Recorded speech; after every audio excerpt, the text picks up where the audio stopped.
Hello, and welcome back to the Ask the Color Expert podcast. Today is a very special episode. I have my best friend in the whole wide world here as my guest. Her name is Rae, and we met in beauty school 34 or 35 years ago. I'm not really sure, but it's been a long time. She was one of the cool kids that I made be my friend when I was in beauty school, and we're still friends to this day. So she is in Philadelphia area in King of Prussia, and I am in Florida. And I'm so excited to see her beautiful face again. I miss her so much, and I'm so excited that she's here today. So thank you, Rae, for spending the time on this podcast. Thanks for having me. I'm excited. You're a busy girl. You're hard to pin down. So our story started with Five-Star Academy of Beauty Culture, and we still chuckle over the name. I went to Catholic school, so did Rae, and the nuns thought that my school sounded like a Chinese restaurant, and they were like, "What? What are you talking about?" I was a good student, straight A's, one of the top in my class, and they were horrified that I wanted to go to beauty school. And in retrospect, it was the best decision I ever could have made because my best friends came from there and the experience was so much fun. And I'm still in the industry, and so is Rae. We're still standing. We're two of probably maybe five that are still in the industry from our beauty school class.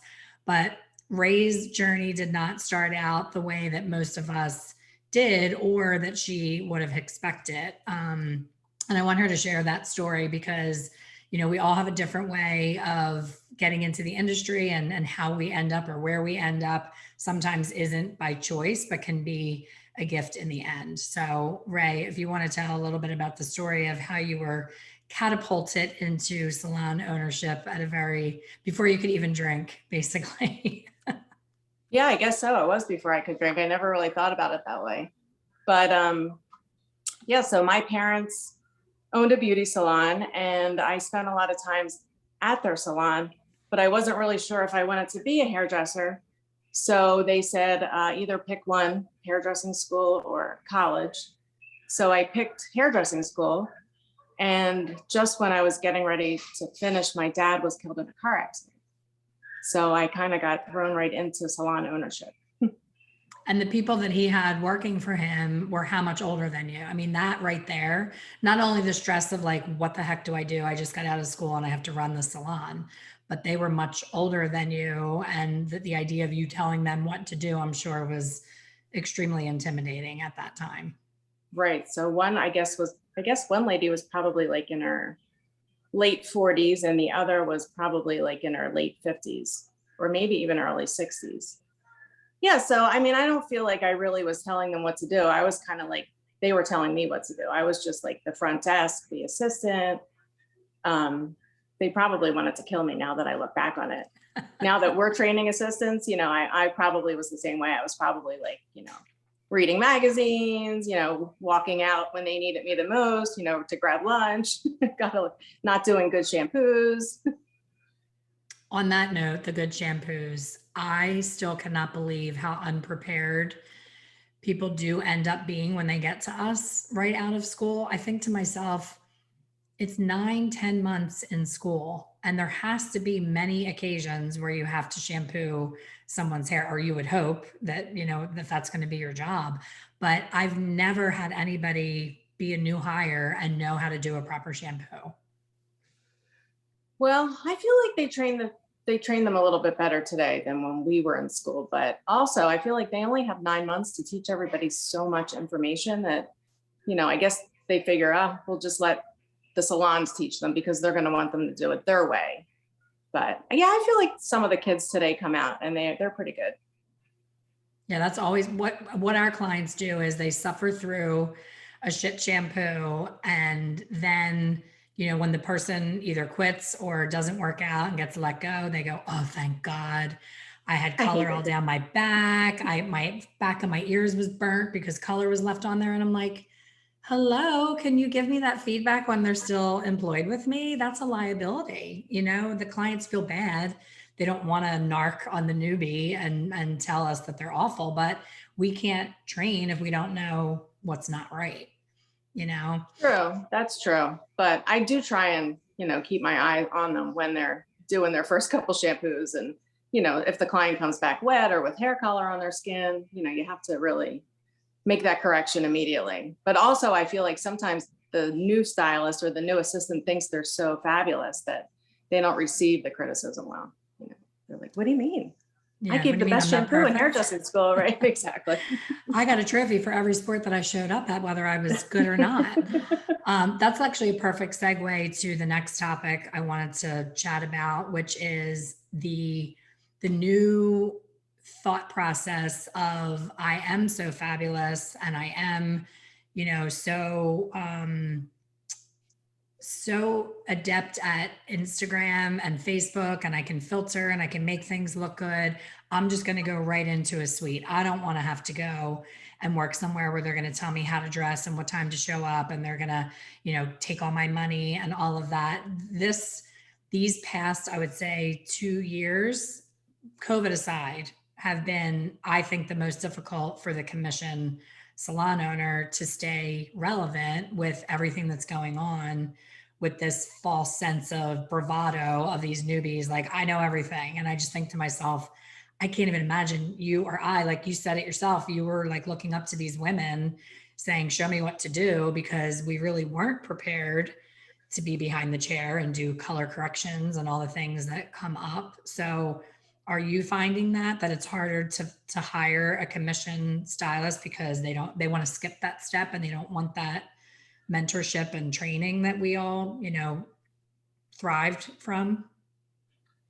Well, I think it goes both ways. If you're hiring like a seasoned stylist, I think it's okay to put them on commission, and it would actually probably work out better for them. But for like the newbie, I think they have to be started out on salary and maybe even continue on salary. It'd be interesting to see where this business really goes. Because a lot of this, like the suites, I feel like those people that have jumped to suites, it's going to be interesting to see how they are walking into their suite without a full color supply. When it comes time to like match their social security and Medicare, if they actually do that, when they go on vacation, who's going to pay their rent? When they're sick, who's going to pay there's so many factors. There's so many good points and bad points of both. So it'll be interesting to see where everybody is in 5 years. That's such a great point, because I think that COVID caught a lot of people off guard when, I would see on the forums loads and loads of people saying, I don't pay my rent, right, during this shutdown. And I just would laugh out loud. I'm like, honey, Right. you're a big shot now. You're an owner, and that landlord doesn't care that you're out of work and you can't see your clients. That's life. And you have to be Right. prepared for that and have money saved for those times that come up. And to your point about the supplies, I can't tell you how many people, they'll ask a question in a forum, what do you think this formula is? Which, don't even get me started. That's a whole other podcast about, no natural level, know what the current situation is, no other information, just a photo. Okay, I'll give you a recipe that will not do anything for you. But they're putting out those questions, and then when someone answers, like me, I spend way too much time answering. I say, oh, that's a perfect example of using, 09 AA and shades to fill in the warmth that you're missing at that level. And they'll say, well, I don't have that. What else? They think it's like a what else thing. And I'm like, It's like a what else thing. yeah. Or they'll say, I have a 9 and a 2. Can I make a 6? I'm like, well, yeah, but the level of pigment at a 9 and the level at a 2 is completely different. So you can't just mix them together and call it a day. You have to really know what that pigment Right. is. So I think there's a lot of guessing, a lot of praying, and a lot of uncertainty, and then a lot of blaming. I don't know about you, but I see tons of people blaming the product for poor results, when to me it's crystal clear what went wrong. And I hold back. I don't want to be that person that's always telling everybody what they're doing wrong, but I'm thinking, to your point about the shampoo person that makes a mistake, if we turn a blind eye and don't want to get on them right away because we feel like we're picking on them, they're never going to learn in the future when that comes up again. So there's this dance of, you don't want to be the big bad boss, but you also want to mentor and guide these new professionals into understanding the why behind their formulas. A lot of them go to the store the morning of a new client and they have no idea what the client is going to look like. And I'm thinking, what would you even buy? I know. How I does like, that I work? can't even imagine. Like, I cannot even imagine like doing that. And just to have that stock in the back room, like you said, I mean, when you need a, like sometimes you're formulating and you are always formulating in real time. So sometimes, you can't tell by a picture of the client's hair. Like you're actually in the middle of a highlight and you're like, you know what? This is what I'm going to do to this client. So, and for me, hair is a practice. It's not like, you have to do it for a long time and practice it and make mistakes and fall down and get back up and talk to clients and figure things out. It's not just about walking in and creating every day. I love But that. It's so yeah, true. And that's what it's kind of like. I want your body and I want to feel good and be fit and have all the benefits of all the work that you just put into it. But I want to sit and watch Netflix and drink high amounts of caffeine and, relax and be lazy. And it doesn't work that way. And that's, I think, what I'm afraid that a lot of stylists are doing. They're thinking that they're putting a very edited picture out of their work and then a client is going to come because of that, but they're going to leave and look in the mirror and know that they don't look like that edited photo. So it's kind of, I always use the reference, it's like having a boat, a really fancy boat, but there's a hole in the bottom of the boat and you just keep bailing the water out with a bucket. You keep getting by on new clients and looking the part, but if you don't have that fundamental knowledge of knowing the difference on really what to do and how to do it, it's going to affect your retention down the road. oh They're my not going to God. just keep coming back. Right. And it's hard to keep getting new clients over and over and over again. We all know that. And God, it's just such a cycle. So both of us, we've been on the journey together for this 35 years, going to a lot of education together and doing a lot of things together. And I know that both of us would say that our secret to success has 100% been education and growth, not just sitting in our experience and doing the same thing over and over and over again, especially you taking the reins of your dad's business and changing it over to, balayage and more, up to date things. You could have stayed stuck in doing lady sets and having your weekly clients and all of those things. So it's all about growth and pivoting. But for me, watching you, I think the biggest thing for you has been specializing in curly hair. My daughter goes to you and loves you. I don't even cut my own daughter's hair because I feel so strongly about having someone be an expert in a certain technique. And I don't have an expertise in that. I never took the time to learn it. I went to the same training and my attention was on Pintura and watching the curly hair painting versus the cutting. So I love that you carved out that niche for yourself in your area where you always have a wait list, you're always busy. And when I hear someone struggling with curly hair, you're the first person that I send them to. So have you found that specializing has been overall more positive than negative as far as, like, for us, when we chose to specialize in color, it was really difficult to hire new people because if they were experienced, they didn't want to give up half of their business. They were holding on to those haircuts. And if they didn't have experience, they felt too green and too new in the industry to have a preference. They felt like they didn't even know which they wanted. So that was really the only negative of us being departmentalized. And I still prefer it over having everybody do everything. Yeah. I mean, I think it's such a double-edged sword.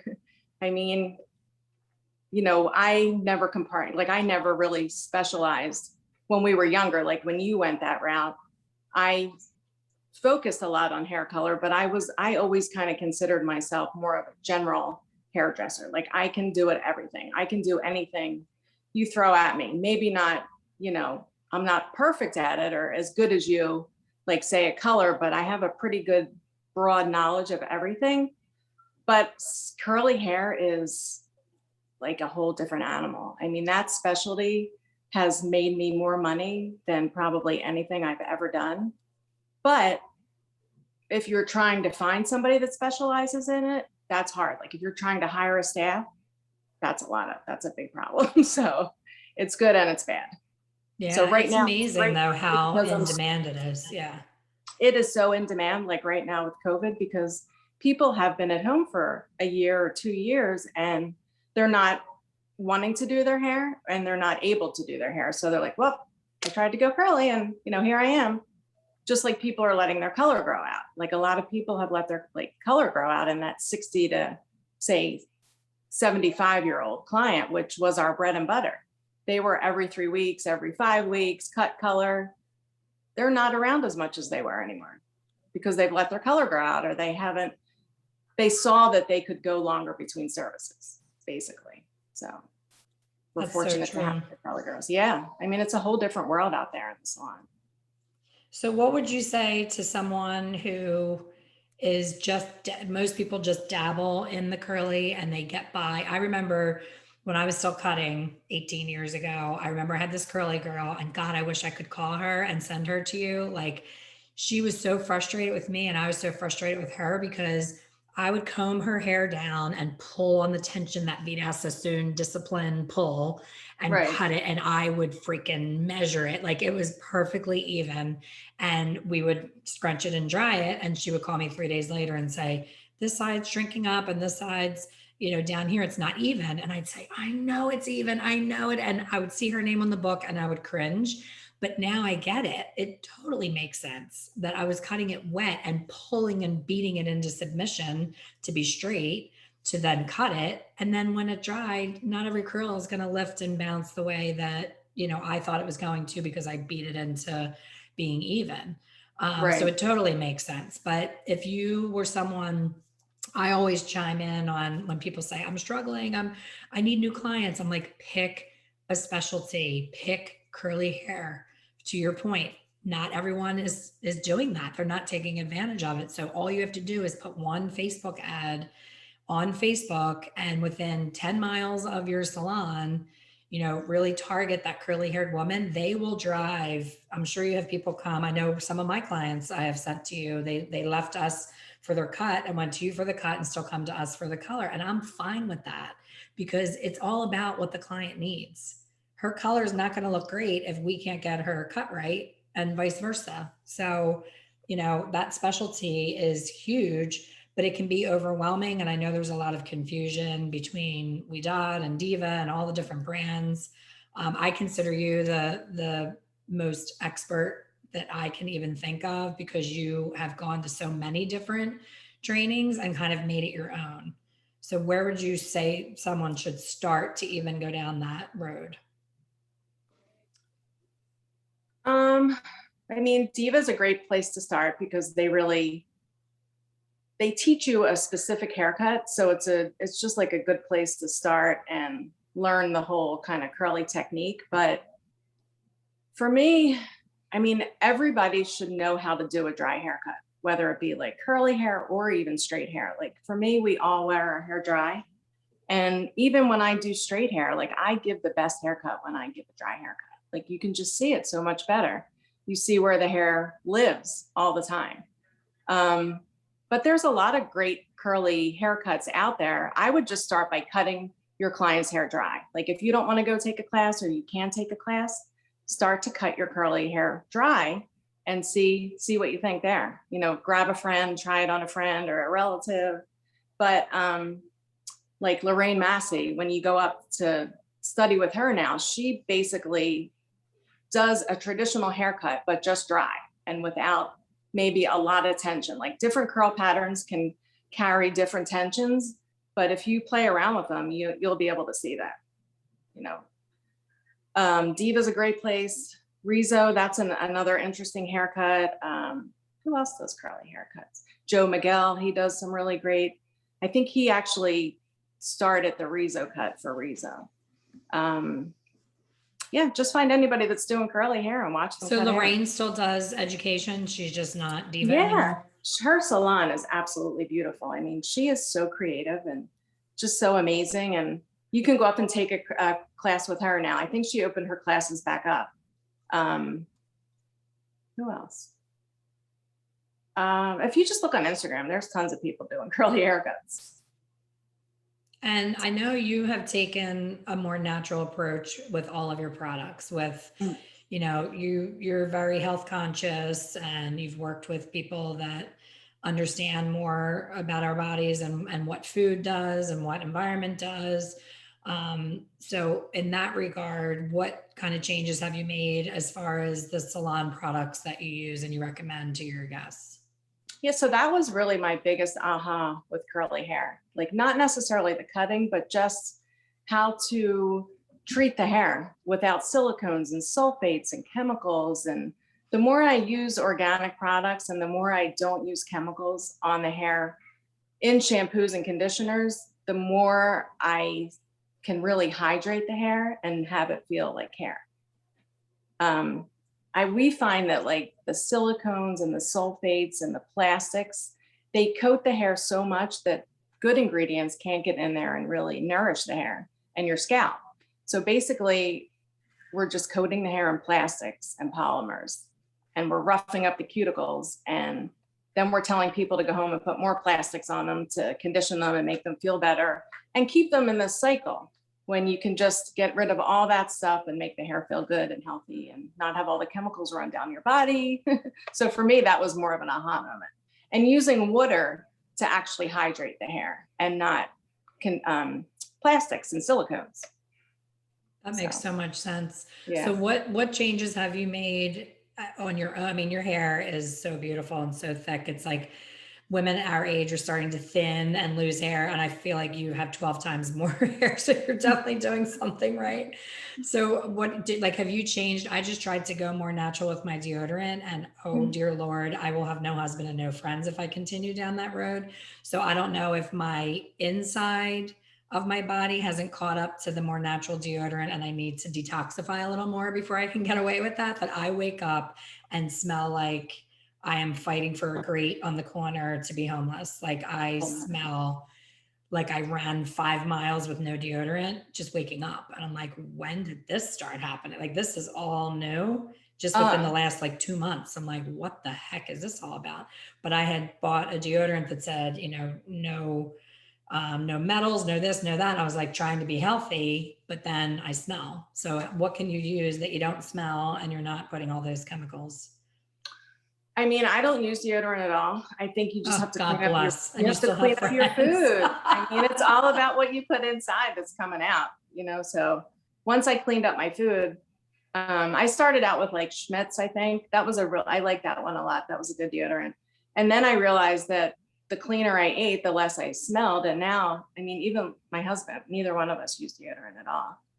So once you clean up your food, you start to clean up your lymphatic system. And I mean, I really just started to sweat this year.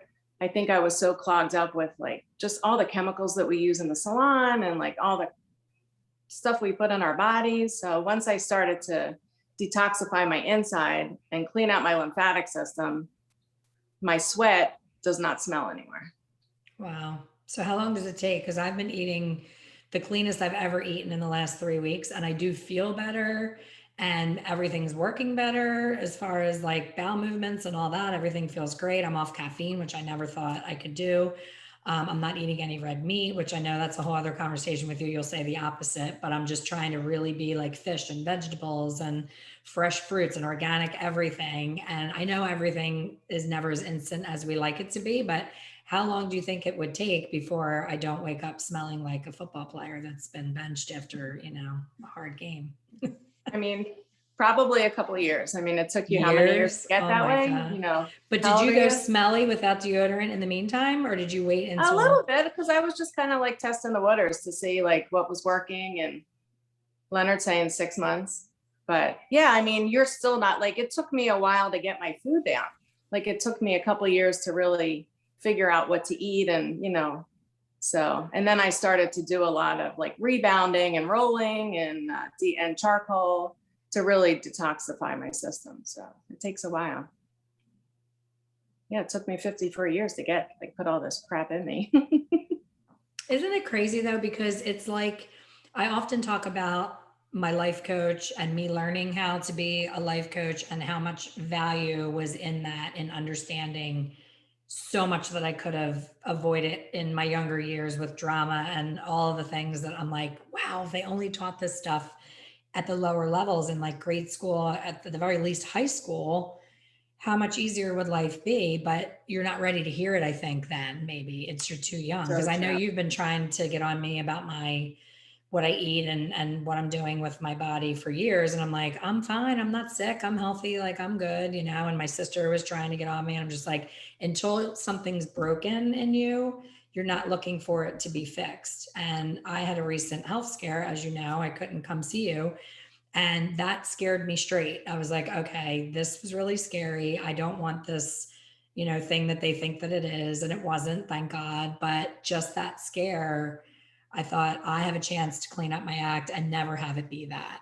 And, you know, you hear that, and it wasn't cancer. So I don't want anybody thinking I'm dying. But when you hear about cancer, you now know that that's inflammation in your body. Like it always used to be thought of as like, oh, she had bad luck, she got cancer, like it was something that you got, that you like picked it up like a virus. But the older that we get and the more we research, we understand that it's things that we're doing, we're choosing to mistreat our bodies. So I'm like, okay, I get it. Like I want to be healthy, I want to see my kids get married and hopefully meet grandkids and be here for a long time. But you and I, when we talk, it's like quick little things like try this and do this, but you're so far in and you've done so much work. For someone listening, the typical hairdresser that is either smoking or overdoing the caffeine, like I was, not eating lunch, not going to the bathroom enough because we're back to back to back with clients. What is like the first baby step that someone listening can take to start to go down the road that you've gone down and feel so great like you do now? Water. Yeah. Oh, you know what? When you told me to do that and that there's a difference in water, I have become such a water snob. I won't go to a restaurant without bringing my own water. Now my kids make fun of me, but Oh my goodness. Florida water tastes awful. Like, and I already knew that, but now that I have a taste for really good quality water, I'm like, I don't care if the restaurant gets mad. They're giving me water for free. I'm not taking away a sale from them. I just plunk my bottle right on the table. I don't make any qualms about it. And the kids are like, oh my God, you're such a water snob. But just starting to drink half my body weight in quality water was that alone without changing anything else was like, I think that's how I was able to get off the caffeine because I think I Yeah, was absolutely. dehydrated the whole time and I thought the caffeine was giving me the pick me up, but it's the water that I needed that I was Right. confusing, you know? Yeah, and as hairdressers, we are around so many toxins a day. And, the guy that I listen to, Paul Chek, he always says the best solution for pollution is dilution. So basically, the more you can hydrate your body and flush that stuff out, that's like one of the easiest things that you can do. And drink a good quality water, either, a spring water is the best, or yeah, spring water or like artisanal waters, one of the better waters, and add a little bit of sea salt in there. That'll replace some of the minerals. But even like with hair, that's one of the biggest things about curly hair that people don't realize is the way we add water to the products, to the conditioner and to the products to really push that conditioner and get the frizz out of the hair. Like it's the technique that we're using with the water that is so important. It's not necessarily about a specific product. We want to use a good, clean product without like the harsh sulfates and the silicones, but it's the way we apply the water and the product to the hair that's where the magic happens. And Yeah, a I lot of remember hairdressers seeing don't look that like that. Yeah. the first time that I took Bryn to a curly girl when I first heard about that Like whole thing. Diva, like when they use the water and the Yeah. conditioner and Do you you can remember literally that do that with any product, but if you want to truly hydrate the hair, that's when the organics come in. cleaner and no silicones? Right. I already know the answer to this question, but a lot of people are leaning heavily on these new bond builders. You know, I'm not going to say the brands because people get their panties in a twist, but everybody knows what they are. I personally don't use them. I feel like I don't try to push the hair from Asian level 2 to level 22. That's just not something that I will do. I don't think that it's a pretty look when the hair is so French fried that it looks like it belongs on the floor. But is that in the same vein of what you're saying about, all the silicones and all the things in there to make the hair look like it's actually being left healthier? Or is it like, more topical than actually healing the hair? The bond builders and everything. Hmm. I'm like you. I don't really push the hair that far. So I don't really use them a lot, but I know a lot of people use them and love them. I I felt like I could never really get a true straight answer from Olaplex. I know that it's a bond builder, but I always saw that copolymer in there. So that for me is always like a plastic way to, bring it back to life. That being said, if I had a client and her hair was on the floor, I would probably, reach for it to help her. But on a regular basis, we don't really use, the bond builders. But a lot of curly girls use them to perk up their curls. And, a lot of people in the curl world use the Olaplex and now the K18. I think that's what it's called. A lot of people are using that. And that's supposed to be a better technology, but I tend to just be more of I don't like to push the hair. I like to keep things organic. That's where I am in my career, but I certainly wouldn't look down on using them if I needed it. Right. So, Very true. yeah. So what do you see as being the next chapter for you? Like at this stage in your career, after owning the salon for all these years, standing behind the chair, hiring, training, seeing so many people come and go. We put our heart and soul into training these young girls, and then they go off and do their thing. What do you think is going to be, your next chapter before we hopefully get to retire? You don't hear about many hairdressers retiring. They just die. They die with scissors in hand. They die with scissors in their hand. I mean, I love doing hair, so I'll probably just continue to do hair. I love doing curly hair. I love all the new natural ingredients. Like I want to dive deeper into the organic world. And it's just fun. I just love hair. I always have. So to me, it's fun every day to go in and do some clients and, be around people and kind of forget your troubles and help people. And with the curly hair, it is fun to teach women like how to be able to do their hair without us attached to them. Right. With a blow dryer, or them having to stand there and blow their hair dry. Like I like that they have that option to either go natural, or if they want to pick up a curling iron or a blow dry, when they have time, that's fun too.